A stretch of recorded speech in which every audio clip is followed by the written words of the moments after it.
Chapter 7. Neon Echoes. The Pizzaplex pulsed faintly beneath a neon haze, its usual riot of flashing lights reduced to a low, steady hum, the silence hanging heavy like a held breath. From their hiding spot behind stacked crates in the loading docks, Caden and Claira crouched low, ears straining. The distant echo of closing announcements drifted through steel beams overhead as the last notes of music faded into nothingness. They waited another 15 minutes before Caden finally straightened up. "All right," he whispered. "We've got the place to ourselves." Claira nodded, brushing her hair back as she rose. "Let's not waste it." They slipped silently from the docks, weaving through the cramped spaces of the kitchen and laundry rooms, places patrolled by silent staff bots. Caden caught sight of a vent near the corner and pointed it out. Claira gave a subtle nod. With a groan, Caden slid open the grate, and one after another, they crawled into the narrow metal tunnel. When they emerged, they found themselves beside the Salads and Sides station. Relieved to know where they were, they paused and decided to stick with what they knew. "Let's head to Rockstar Row. It's smaller, easier to cover," Caden whispered. "Good idea," Claira agreed. "Maybe the Glam Rocks are still out wandering." They moved quietly toward Rockstar Row. Claira knew the layout like the back of her hand, but even so, the massive scale of the Pizzaplex, dark and cavernous, made them feel small and vulnerable. A place built for children, yet hiding something far more sinister beneath its gleaming surfaces. Suddenly, Claira froze, putting a finger to her lips. "Stop. Listen." A sharp metallic clatter echoed, methodically and steady. Caden ducked behind a nearby counter and peeked over the edge. There, stalking the floor, with cold, unblinking pink eyes, was Glamrock Chica. Her puppy voice rang with an eerie cheer. "Your family is looking for you." Claira pressed herself flat against the wall. Caden shifted into a better hiding spot. They held their breath as Chica's claws clicked across the floor, tapping like a metronome of dread. She paused, cocked her head, scanning the shadows, then moved on. Only after her footsteps faded did Claira exhale softly. "Looks like we were correct about one at least." They slipped from their cover and made a beeline for Rockstar Row, the silence punctuated only by a low electric hum. "You were right," Caden whispered. "Looks like they're all looking around. Let's split up. I'll sweep the showcases, you check the green rooms," Claira said, already moving. Caden headed towards Chica's green room first. It made sense. She had just been spotted, so she wouldn't be inside.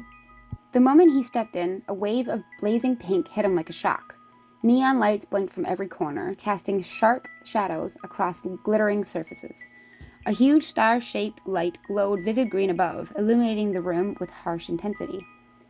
To the right, a bright red vinyl couch sagged beneath a mountain of Chica-themed plushies, all frozen in eternal smiles. Above it, a heart-shaped sign blinked rhythmically. "Chica Chicken," in curling neon letters. The carpet beneath his boots crunched softly with scattered confetti, feathers, and snack wrappers, while glowing pizza decals and carton food mascots plastered the walls. The center of the room was dominated by a round table lit from below like a centerpiece, cluttered with makeup kits, stray bows, and a cracked mirror angled toward the wall. Everything screamed loud and fun, but Caden's skin crawled beneath the artificial brightness. The colors were too loud, the smiles too weak, too perfect, too still. He circled slowly, taking it all in. Posters of Chica posed exaggeratedly, her wide grin almost mocking. Near the back, a curtain hid a small arcade cabinet, its screen frozen mid-animation. Then, just as he turned to leave, something caught his eye. A crumpled flyer wedged beneath one of the plushies. He brushed off glitter and feathers, reading the gaudy font. "Glamrock Chica's Party Pizza, now with extra cheese." Flipping it over, he frowned at the scrawled message in thick, slanted black marker. "Don't trust the voice. It's not hers anymore." No name, no date, just a chilling warning. His fingers trembled as he folded the flyer and tucked it away. The words echoed in his mind like a ghost's whisper. "Cheerful as hell," he muttered. Years spent around animatronics had trained him to spot the quiet hum of something lurking beneath the surface. a mechanical tension waiting to snap awake. This room felt the same, like something was watching, waiting. But for now, nothing moved. No alarms, no threats, just the neon buzz and distant music deeper in the complex. Caden didn't linger. He headed for the door back into Rockstar Row. Next up, Monty's green room. Before he could enter, he spotted Claira nearing the end of the showcases. As the scanner blinked red, a sudden loud bang erupted from Roxy's green room. "You think you're better than me?" Caden's heart slammed. He glanced at Claira, meeting her tense gaze. She was standing by Glam Rock Freddy's room. He nodded and he sprinted toward her. Together, they bolted through the doors and down the stairs. From the distance, Roxy's voice continued venomous. "I bet you don't even have friends. Nobody will miss you."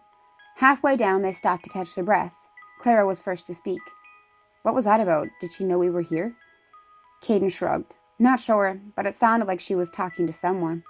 They pushed on, passing through another set of doors that opened into a hallway lined with rooms on the left and a large space ahead. They chose the room straight ahead, parts and service. The cold air hit them as they entered. Silence broken only by faint electrical buzzes from inactive screens.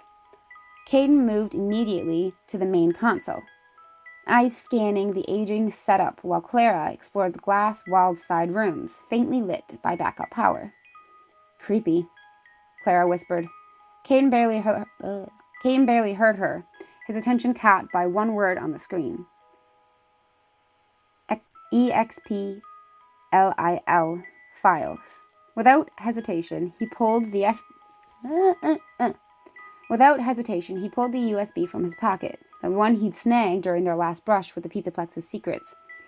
He plugged it into the port and hit download. The process bar crept forward, agonizingly slow. Claira leaned in. "What did you find?" "Experimental Lilith, probably files. Could be recordings or data. Something on Lilith is better than nothing. Ever since she showed up, things have been extra weird." Before he could say more, a thunderous clang echoed from the catwalk above. Caden jerked up. Claira turned tense. Then a voice, gruff, southern-twinged, mechanical, yet dripping with hostility. "Y'all shouldn't be down here." "Monty, too close." "Run!" Claira hissed. They bolted, Claira snatching a discarded flashlight as Monty's heavy footsteps thundered behind. They burst through double doors and sprinted down the hall. Then faint voices, soft, echoing laughter, reached their ears. A young girl and a little boy. Speaking quietly, they froze. "Did you hear that?" Claira whispered. "I did," Caden said, heart pounding. "But we can't stop now." As they climbed the stairs they'd originally used, Caden caught one last chilling phrase. "Dr. Rabbit." His blood ran cold. They didn't stop running until they were back in the vent near the loading docks. Claira's flashlight flickered once, then steadied. "Who was that?" she asked quietly. "Not Nora," Caden said, voice low. She sounded different, younger, calmer. Claira frowned. "Maybe we came on a busy night?" Caden shook his head. "Doesn't feel like a night at all." They slipped out into the loading bay, hearts pounding as the Pizzaplex doors locked tight behind them. Still, they didn't leave empty-handed. Back in Claira's car. The quiet hum of the engine filled the space between them. Caden broke the silence first. "There's something else," he said, pulling out the crumpled flyer from his jacket pocket and smoothing it out on his lap. He tapped the faded black marker words. "Don't trust the voice. It's not hers anymore." Claira leaned forward, frowning. "Where did you find that?" "In Chica's green room," Caden replied. "No name, no date. Just a warning. Felt like someone was trying to tell us something." Claira's lips pressed into a thin line. Cheerful. Caden reached into his jacket again and pulled out the USB. "I managed to snag this from parts and service room. Something labeled XBLIL 008. Could be important." Claira sighed, shaking her head. "I didn't find anything useful. There's an extra showcase set up near Rockstar Row, but it's empty. No sign of what's supposed to go there yet. We should keep an eye on it." Caden looked over at her, hesitant but steady. "There's one more thing. When I stopped by to see Lilith earlier, well, more like lured, She was tapping, like Maria and I had done while working in separate tanks. Anyways, Lilith and I sort of touched hands through the glass, and then, it's like she showed me memories, flashbacks, moments from Maria's life. She told me she loved me. I know that sounds crazy, but I even saw a memory of you and her playing video games, and her mom, mind you, I've not met Maria's mom yet. Claira's shocked expression softened. She did. Maria had feelings for you. She just never got the chance to say it. You're not crazy, but I wonder how she did that. It's strange. Despite everything that's going on, a smile creeps across his face, but quickly turns to a more somber one. I hope I get the chance to tell her I feel the same. Clara's smile quickly faded, and she shook her head gently. Whatever's happening down there, it's not just tech. Caden nodded slowly. The Pizzaplex had secrets yet to be uncovered, and they were just getting started. Epilogue. A long day was finally coming to an end. Caden wasted no time once he stepped inside his house. He went straight to his computer. Fishing the USB from his pocket, he slipped it into the port with shaking fingers. His eyes looked on the screen as a pop-up appeared.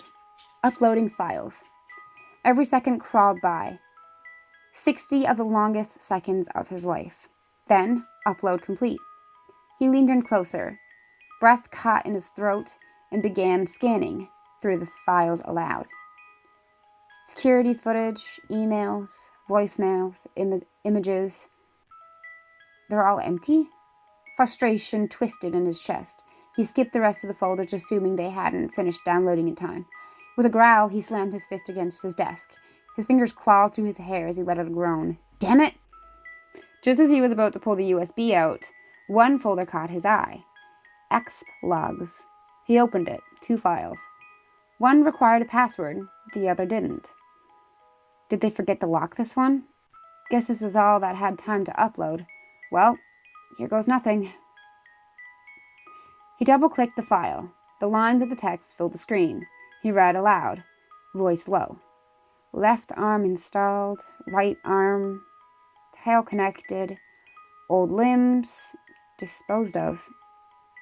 Lilith's transformation is running smoothly and will be on time. He skipped further, his muttering continuing under his breath, then paused. Limbs disposed of? What a choice of words. His eyes flicked back to the locked file, his finger tapping against the desk rhythmically. I really wish I knew what this one is. Then a spark of realization. His eyes widened and he yanked his phone from his pocket.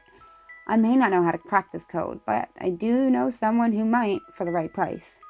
With a few swipes and taps, he started transferring the USB's data onto his laptop as backup. Then silence. Caden stood by the window, staring out into the dark. His mind was a whirlwind of questions, theories, fear. But his gaze softened as he found the full moon glowing high above. Where are you, Maria? The moon's light gleamed through the glass of Lilith's tank. Switch to Maria's POV. The hypnotic glow above calls me, and my body responds. I rise slowly, weightless, in the water, drifting upward in silence. When I reach the top of the dome-shaped tank, I lift my hand and press my palm gently against the glass. My ruby-red eyes met the moon's gaze. Its glow made me feel human, like I used to be. A memory flickers, a moment replays like an old film reel. Caden pointed toward the night sky. The two were floating at the top of the tank, looking through the glass. See that star there? Its name is officially Maria. Maria gave him a look, brow cocked, a smile tugging at her lips. Is that so? And why's that? Caden's grin widened as he looked back at the sky. Because it's the brightest one up there. It stands out above the rest. You couldn't look away even if you tried. His eyes found hers again. A blush crept onto her cheeks as she gestured upward. See that big moon? That's Caden now. He laughed. Oh, I'm flattered. But how does that work? She laughed with him and shrugged. Well, there are no stars with a moon, or vice versa. They belong together. And if I'm the brightest, then you're the biggest one. I can't take all the glory. She nudged him playfully. The memory faded like mist. Lilith's eyes returned to the moon. She held her palm steady against the glass. As if they shared the same breath, Caden and Lilith whispered at the same time across the silence. I miss you. The end. Hey all, sorry that this chapter is a little while coming in. I haven't posted a chapter either for a while on Archive Our Own or Wattpad. However, this past month has been a busy one.